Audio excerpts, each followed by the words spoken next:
Several powerful tsunami waves struck the town of Severo-Kurilsk on Sakhalin Island following a massive magnitude 8.7 earthquake off the coast of Kamchatka, the strongest seismic event in the region since 1952. It was closely followed by a second major quake, registering 7.9 magnitude near Severo-Kurilsk. In response, a state of emergency has been declared across the Severo-Kurilsky District. Footage of the destruction, including dramatic drone recordings, has begun circulating online. Videos reveal widespread coastal flooding, including at the local fish processing plant, which was inundated by the waves. According to Sakhalin Region Governor Valery Limarenko, the third tsunami wave was the most powerful. Despite the severity of the incident, no casualties have been reported on Sakhalin so far. We believe the electrical networks have sustained damage, though the full extent is still unknown, Limarenko said. All power has been shut off and will only be restored once the Ministry of Emergency Situations gives clearance. We also suspect damage to some parts of the water supply system. The Russian Geographical Society's coastal camp on the Kuril Islands was also swept away by the waves. Fortunately, all camp members escaped and are now awaiting rescue. In total, around 2,700 residents from the Kuril Islands have been evacuated following the earthquakes.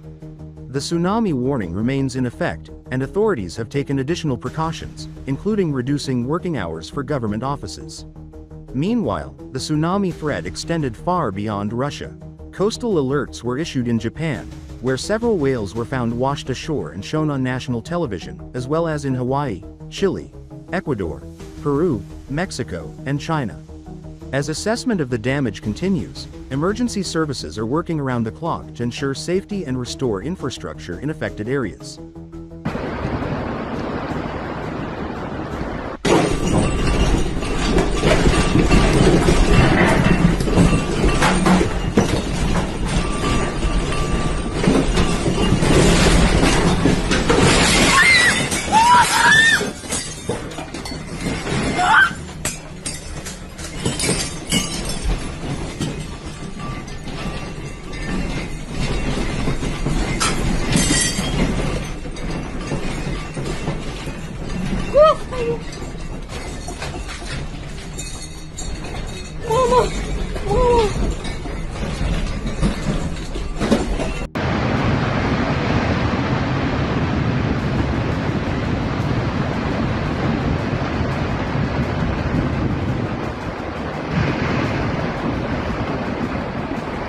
Их этот трясет коагулятор.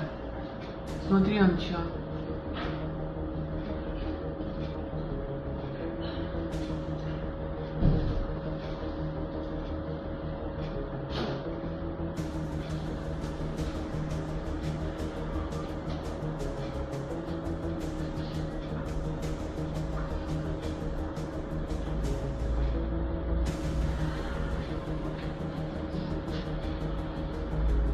Волна отодвинула стульчик.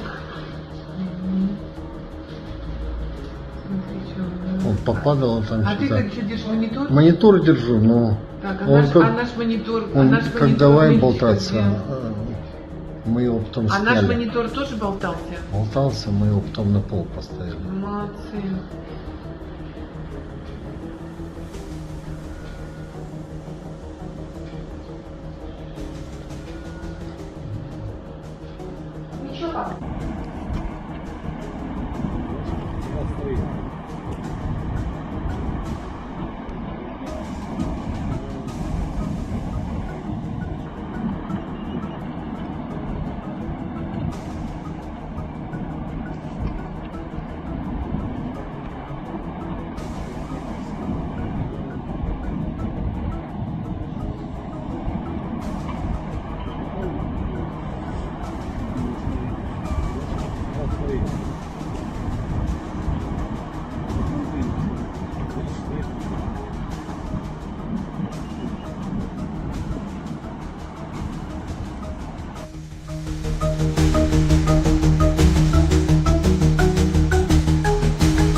Russian military activity has significantly decreased in the Novopavlovka direction, which until recently ranked second in terms of the number of assaults by Russian forces.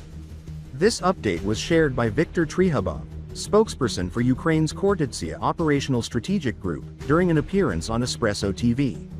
At present, the main focus of Russian offensive efforts has shifted to the Pokrovsk direction, Trihubov reported.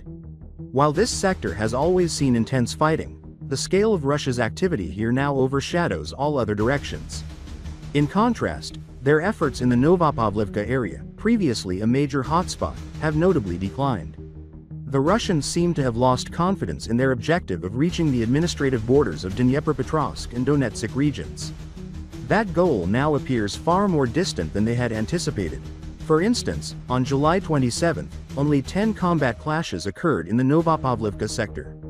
Trihubov noted that fighting remains ongoing in the Liman direction, where Russian forces continue pressing along familiar lines but without any meaningful breakthroughs. There has been a slight uptick in activity in the Toretska direction, he added. On July 27 alone, we recorded 13 enemy attacks there, more than in recent weeks.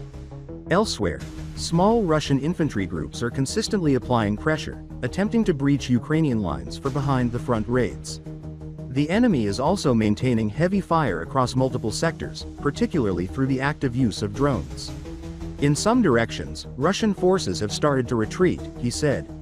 According to Trihubov, Russian troops are currently throwing large numbers of personnel, mostly infantry, into offensive operations aimed at seizing territory in the Pokrovsk direction, particularly east of Pokrovsk and south of Kosinivka.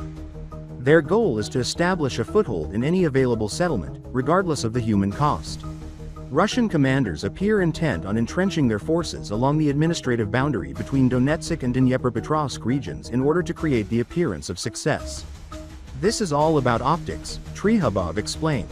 They're taking heavy casualties just to capture ground they can parade in front of cameras, to offer propagandists something real, beyond staged flag-raising videos filmed in random fields. They want locations where they can bring Russian journalists and claim some kind of victory. Meanwhile, in the Pokrovsk direction, the Russians are pursuing more strategic objectives, aiming to threaten key cities like Kostantinivka and the Pokrovsk-Myrnorad urban cluster.